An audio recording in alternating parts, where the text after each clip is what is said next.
नमस्कार, मी ॲडव्होकेट सेजल. जाणून घेऊया म्युच्युअल संमतीने घटस्फोट कसा द्यावा. म्युच्युअल संमती काय आहे?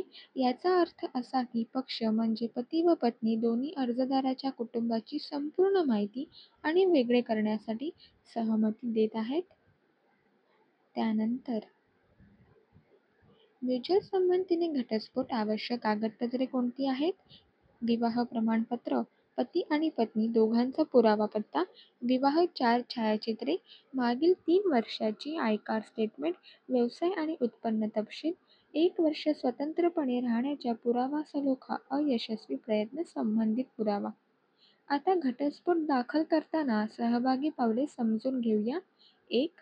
मसुदा आणि दाखल केलेली याचिका म्हणजे सबमिट घटस्फोट अर्ज. 2. जाहीर समन्स, न्यायालयीन सूचना. 3.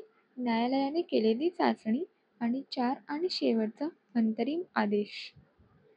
तर अशाच नवनवीन कायदेविषयक माहितीसाठी लॉ एक्सप्लोर या चॅनलला नक्की सबस्क्राईब करा.